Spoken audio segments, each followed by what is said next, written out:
என்ன ரெசிபி பண்ண போகிறோன்னு பார்த்தீங்கன்னா ஃப்ரூட் ப்ரெட்டு. ஸோ கிறிஸ்மஸ்க்கு வந்து ஃப்ரூட் கேக்ஸ் பண்ணுவாங்க, கொஞ்சம் டிஃப்ரெண்ட்டாகிட்டு ஃப்ரூட் ப்ரெட் ரொம்ப நல்லாயிருக்கும். சாஃப்ட் மாய்ஸ்ட் ப்ரெட்டு, நல்லா ஃப்ளஃபியாக இருக்கும். இடையில நிறைய ட்ரை ஃப்ரூட்ஸ் எல்லாம் போட்டு சூப்பராக இருக்கும். ஸோ ஃபஸ்ட்டு வந்து அதுக்கு ஒரு பெரிய பவுலில் ஈஸ்ட்டை வந்து ஆக்டிவேட் பண்ண போகிறோம். ஸோ நான் வந்து 1 டீஸ்பூன் ஈஸ்ட் எடுத்திருக்கேன். ஸோ இந்த ஈஸ்ட்டுக்கு வந்து எப்போவுமே ஆக்டிவேட் பண்ணுறதுக்கு கொஞ்சம் இனிப்பு தேவை. அதனால் ஒரு டீஸ்பூன் சுகர் மெஷர் பண்ணி வச்சுருக்கிறதுல 1 டீஸ்பூன் சுகர் போட்டிருக்கேன். ஸோ இதில் வந்து வார்ம் வாட்டர் ஒரு 1/4 கப் அளவுக்கு வார்ம் வாட்டர் ஊற்றிருக்கேன். ஸோ இது வாட்டர் வந்து நல்லா வார்மாக இருக்கணும். ரொம்ப ஹாட்டாக இருந்துச்சுன்னா ஈஸ்ட் வந்து ஆக்டிவேட் ஆகாது, ரொம்ப கூலாக இருந்தாலும் ஆக்டிவேட் ஆகாது. அதனால் இது வந்து ஒரு 5 மினிட்ஸ் வச்சிடலாம். ஈஸ்ட் வந்து நல்லா பொங்கி வரும், அதுக்கப்புறம் நம்ம அடுத்ததெல்லாம் போட்டுருவோம். ஸோ அந்த ஈஸ்ட் வந்து ஆக்டிவேட் ஆகிட்டு இருக்கிற டைமில் இந்த சாஸ்பேனில் வந்து கொஞ்சம் ஒரு 4 டேபிள் ஸ்பூன் பட்டர் எடுத்திருக்கேன். இதை உருக்கிடலாம். ஸோ பட்டர் வந்து நல்லா மெல்ட் ஆயாச்சு. இப்போ இந்த பட்டரில் நான் 1/2 கப் பால் விடுறேன். பால் விட்டு இதை நம்ம ஒரு ஓரத்தில் வச்சிடலாம். ஈஸ்ட் ஆக்டிவேட் ஆனோன்னா நம்ம இதை ஆட் பண்ணிடலாம். ஸோ இப்போ இங்கே பார்த்தீங்கன்னா ஈஸ்ட் வந்து நல்ல பப்ளியாக இருக்குது, ஆக்டிவேட் ஆகிடுச்சின்னு அர்த்தம். இதில் வந்து நம்ம ஒரு முட்டை உடச்சி விட்டுறலாம்.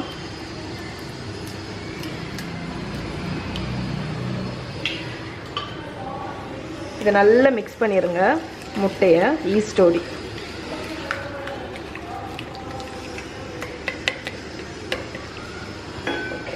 இப்போ நான் வந்து இதில் ஒரு 1/4 கப் சுகர் ஆட் பண்ண போகிறேன். இது வந்து ஃப்ரூட் ஸ்வீட் பிரெட், அதனால இப்போ நம்ம உருக்கி வச்சிருக்கிற பட்டரும் பாலையும் ஆட் பண்ணிடலாம். ஸோ இந்த மிக்ஸ்சர் வந்து உங்களுக்கு வந்து இளம் சூடாக தான் இருக்கணும், கொதிக்க இருக்கக்கூடாது. அதை நீங்கள் பார்த்துக்கோங்க. சரி, இப்போ வந்து இந்த தண்ணி இது வந்து ரெடி ஆயிடுச்சு. இப்போ நம்ம வந்து மற்ற ஐட்டம்லாம் ஆட் பண்ணிடலாம். ஸோ இப்போ இதில் வந்து ட்ரைட் ஃப்ரூட்ஸ் எல்லாம் ஆட் பண்ணிடலாம். கொஞ்சம் கேஷ்யூ நட் கட் பண்ணி வச்சுருக்கேன். அதுக்கப்புறம் டூட்டி ஃப்ரூட்டி, கிரான்பெரிஸ், கருப்பு கிஸ்மிஸ் எல்லாம் எடுத்து வச்சுருக்கேன், அதையும் போட்டுடலாம். அதுக்கப்புறம் சினமன் பவுடர், பட்டை பவுடர், அது கொஞ்சம் போட்டுடலாம். போட்டுட்டு இதை நல்லா மிக்ஸ் பண்ணி விட்டுருங்க. இப்போ இதை மைதா மாவு நம்ம ஆட் பண்ணி மாவு பிசைஞ்சிட வேண்டியதுதான். ஸோ நான் இதில் கொஞ்சம் கொஞ்சமாக மாவு போட்டு நீட் பண்ண போகிறேன். நல்லா ஸ்டிக்கி டோவாட்டு இருக்கணும், ரொம்ப கட்டியாக வரக்கூடாது. ஸோ நான் வந்து ஒரு 1/2 கப்பு மாவு போட்டிருக்கேன். ஒரு ஸ்பூனை வச்சே கலந்து விட்டுருங்க. டோட்டலாக உங்களுக்கு 2லேருந்து 2.5 கப்பு மைதா மாவு தேவைப்படும்.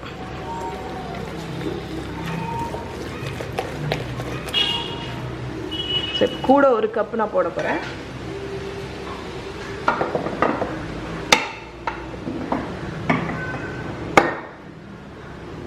ஸோ இப்போ கூட 1 கப் மைதா மாவு.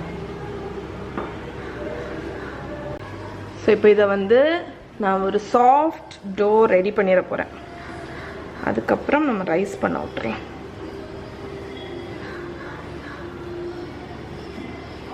ஸோ இதை நான் நல்லா பிசைஞ்சு எடுத்துட்டு உங்களுக்கு காணிக்கிறேன்.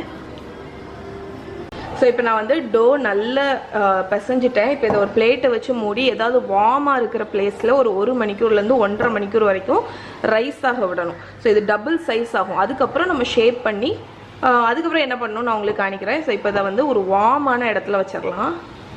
ஸோ இப்போ ஒரு 1 hour ஆயிருக்கு. டோ வந்து ஆல்மோஸ்ட் டபுள் சைஸ் ஆயிடுச்சு. ஸோ இப்போ இதை வந்து நம்ம மோல்டில் வச்சு மிச்சத்தை ரைஸ் பண்ண விட போகிறோம். ஸோ நல்லா நீட் பண்ணிடுங்க. நீட் பண்ணி டோவை வெளியே எடுத்துடலாம்.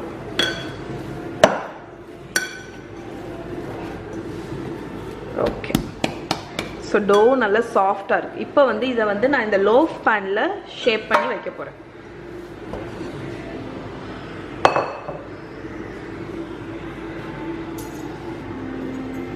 ஸோ இந்த லோஃப் பேன் சைஸை பார்த்துட்டு நம்ம வந்து ரோல் பண்ணி வைக்க போகிறோம்.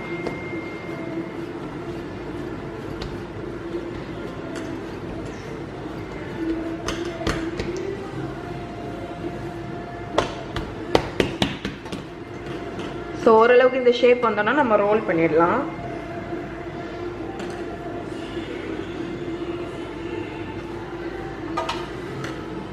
ஓகே.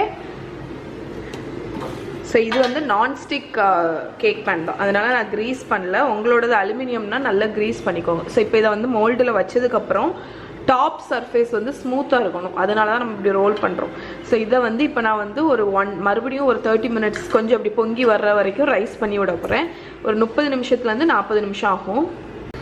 ஸோ நம்மளோட டோ எப்படி ரைஸ் ஆகிருக்கு பாருங்கள் பேனில் இருந்து. ஸோ இப்போ இதுக்கு பேக் பண்ணுறதுக்கு முன்னாடி மேலே வந்து பால் இருக்குல்ல, பாலை வச்சு லைட்டாக, ஸோ அதனால் ட்ரை ஆகாது, அதுக்கு வேண்டி. இல்லைன்னா டாப் வந்து ட்ரை ஆக வாய்ப்பு இருக்குது. நீங்கள் வந்து எக்கு இருந்துச்சுன்னா எக் வாஷ் கூட கொடுத்துக்கலாம். எக்கை நல்லா பீட் பண்ணி அதை வச்சு கூட ப்ரஷ் பண்ணிக்கலாம்.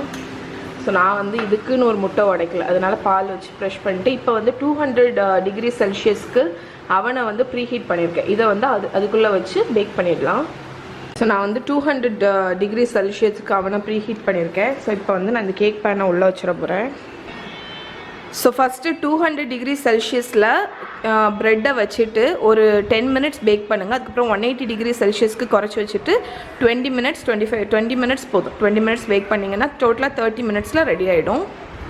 ஸோ நம்மளோட ஃப்ரூட் ப்ரெட் நல்லா சூப்பராக பேக் ஆகிடுச்சு. இது கூல் ஆனோன்னா நம்ம இதை அன்மோல்ட் பண்ணி ஸ்லைஸ் பண்ணிடலாம்.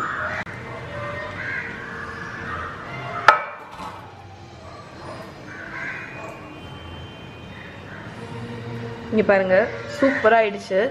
இப்போ ஸ்லைஸ் பண்ணி காணிக்கிறேன், பார்த்துட்டு எப்படி இருக்குன்னு சொல்லுங்கள். ரொம்ப டேஸ்ட்டாக இருக்கும், கண்டிப்பாக உங்களுக்கு ரொம்ப பிடிக்கும். ஸோ இதோடு இன்றைக்கி வீடியோ முடிச்சுக்கிறேன். இன்னொரு வீடியோவில் உங்களை மீட் பண்ணுறேன். பாய்.